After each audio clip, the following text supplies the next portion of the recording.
To this now, students at the University of the Witwatersrand or Wits University have staged a protest at the Braamfontein main campus, demanding the immediate registration of all students for the 2026 academic year. The group says no student should be excluded due to outstanding historical debt or academic criteria as tensions mount ahead of the new academic cycle. And to help us bring more clarity to this, let's now bring in Nchabeleng Gilbert, who's the SRC President and currently a PhD candidate with Wits University. Nchabeleng, what a pleasure. Good afternoon. Thank you so much for joining us. Oh, good afternoon to you and to the viewership of SABC. Thank you so much. So tell us about this protest. Where does it stem from? What are the grievances of the said students that are protesting? Okay, we had different political formations on campus, which decided to go to the street and protest as a result of the historic debt, the historic student debt of the students who academically are deserving, and some academics might be a little bit of an issue, but they're still eligible to return to the institution. So that's what then underpinned what we today call a protest. Although to me it was not that much of a protest, but it was more of a dissatisfaction with the pace, with the process in which the pace is moving around. And Nchabeleng, I understand the SRC obviously didn't sanction this protest, but are you in agreement with the grievances of the students, and how have you assisted the students with their grievances as well? Most definitely. We support the students, hence we're leading the students, and our support to the students is unconditional. And that is why, as a result of that, in as much as we understand that we're confronted with a national crisis of a student debt, and understanding that Wits University on its own, it has its own institutional fundraising initiatives, including what we call Wits Registration Assistance Fund, which is gravitated towards assisting the students who have historical debts, or what we call historical balances in our student language. However, in light of this understanding and understanding that what we call Wits Registration Assistance Fund is kept, it claims that it's going to be assisting the students who have historical debt to register. However, it's kept at 50,000. We know, me and you, we know very well that fees at Wits that are so exorbitant to an extent where accommodation on its own, it costs at least a minimum of 80,000 or so. So that on its own is very problematic. But however, SRC was able to undertake its own fundraising initiatives to ensure that it balances the students who are not eligible to be assisted with a Wits Registration Assistance Fund, but most importantly, to ensure that even those who are still eligible to be assisted with Wits Registration Assistance Fund, in as much as they still have a particular financial shortfall, that are able to be assisted by the SRC. As a result, we're able to initiate engagements with corporate. We're able to at least raise a minimum of 7 million. And with that 7 million, we're able to assist a significant number of students. Although we're able to assist a significant number of students, at least with a shortfall of at least 90 students. And I think that's what then, then underpinned certain dissatisfactions which we are currently seeing in Braamfontein, not necessarily on campus. I'm glad you brought out the numbers aspect, Nchabeleng. I mean, let's talk about that. How many students in total were affected by this historical debt in terms of the fact that they can't now go to register because of the historical debt? Last year, Wits University had plus minus 40,000 registered students, although because of our political affiliation from the EFF, we believe that the doors of institutions of higher learning should be open. We're able to increase a number. I mean, as we're speaking to this, I'm speaking to you. Of admissions. Of admissions. For example, the university was targeting to at least admit the first entrance 5,000, and we're able to push that number to at least 6.8 or so to the number of students who should be assisted. Through the various donor initiatives that have been instituted by the SRC.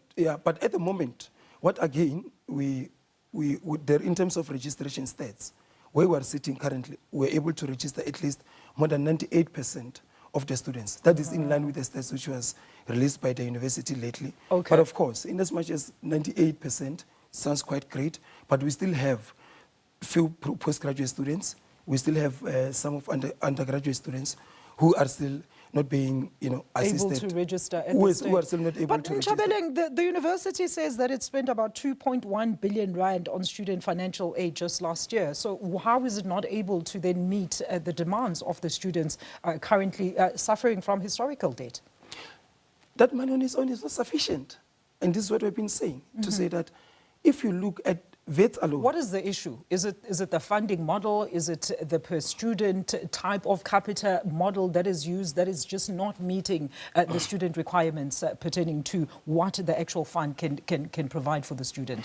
Remember the institutional funding of the institution. These initiatives are measures of reform. Yes. They're not necessarily, a mechanism of ensuring that you subsidize the student debt. True, yeah. Of course, the question of the funding model is a crisis of government, and this is why, again, we are having problems with the university, but most importantly, government.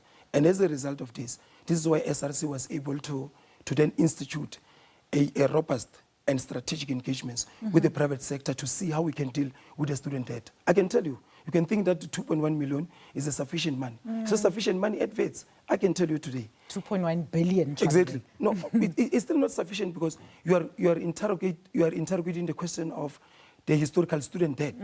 For example, I said to you, one of the most expensive residences at Wits, they cost at least 120,000 before the tuition fees. Before the tuition fees.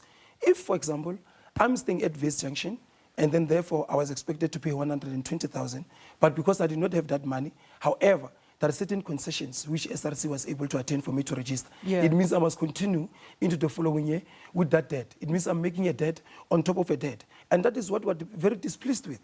And because we're very displeased, we're able to initiate these engagements with corporate and private sector to say, but if private sector and corporate is generating sufficient and strategic resources from South African economy, what then are you doing in terms of your own strategic investment when it comes to education?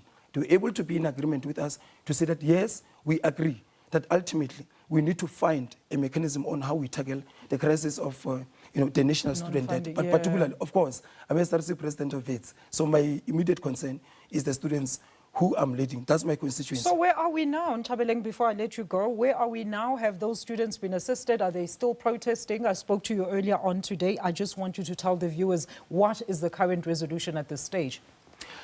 The current resolution at the moment is that with our SRC Access Fund, yesterday, I think we concluded it yesterday, it was Friday, we were able to assist, we had 2.8 approximately, I'm not quite certain about the specific stats, but it was less than 3,000, 2.8, 2.9. And then we were able to reduce that number with the concessions which SRC got. Because remember, Wits is one, when we went to Wits, we were told that we were criminal cream, therefore, as long as you are academically competent, you should be assisted. So we then said, because Wits claims that this is the case, then now, let's make sure that all academically deserving students are enabled to register regardless of the amount of money which they owe. And then we're able to reach an agreement into that. Although university was a little bit liberal so there's and bureaucratic no around at that. this stage, and students are going to school. I mean, it's a weekend. How can you have a protest on a weekend? But most importantly, majority, more than 98% of students are in class. However, you are having that percentage. You might think it's tiny, but these are the students who matter because these students, once they're not being assisted to register, it means they must go home. And then that automatically means that most of working class and poor families are then compromised in terms of having that prescient future. So that's where we are at the moment. However, SRC still insists that if we're able to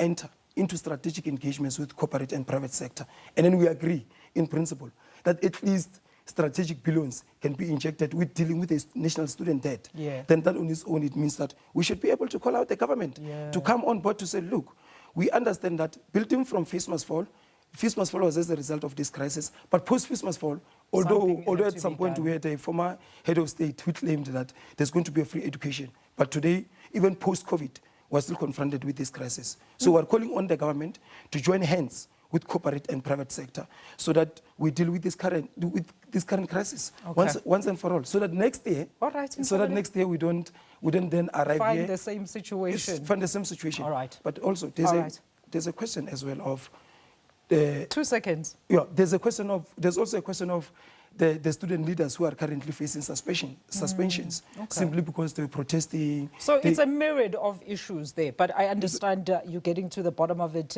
a principle among which being that issue of historical debt. So I suppose very soon you're going to come and give us an update as to how you have actually fared. Nchabeleng, thank you so much for joining us this afternoon. Nchabeleng Gilbert is the Wits SRC President as well as PhD candidate weighing in on the current protests at the university over alleged registration exclusions as well as other financial matters at Wits.